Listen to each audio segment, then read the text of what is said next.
मागील अर्ध्या तासापासून पुणे शहरात अचानक आलेल्या पावसामुळे मोठी नागरिकांची तारंबळ उडालेली पाहायला मिळतेय।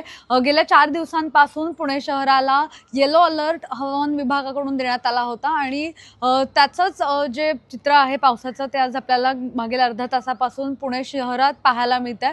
पुणे शहरातील विविध भागांमध्ये आज अचानक पावसाने हजेरी लावली आणि त्यामुळेच नागरिकांची मोठी तारंबळ उडाली आहे। सकाळच्या वेळेला जेव्हा नागरिक किंवा कर्मचारी जे आहेत ते कामाला निघालेले असतानाच अचानक हा पाऊस आला आणि त्यामुळे मोठी गर्दी किंवा वाहतूक कोंडी जी आहे ती सुद्धा शहरातील विविध भागांमध्ये पाहायला मिळाली आहे। अर्धा ते पाऊण तासापासून शहरात अशाच प्रकारचा पाऊस सुरू आहे। खरं तर हवामान विभागाकडून या संदर्भातली माहिती देण्यात आली होती, मात्र तरी देखील कुठलीही पूर्वतयारी खरं नागरिकांनी केली नव्हती आणि त्यानंतर अचानक हा पाऊस आला।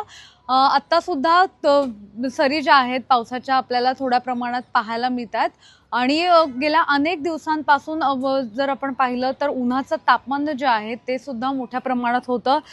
जवळपास 38-41 सेल्सिअस अंशापर्यंत हे तापमान गेलं होतं आणि त्यानंतर खरं तर या पावसाने कुठेतरी एक प्रकारचा दिलासा सुद्धा मिळाला असं म्हणता येईल।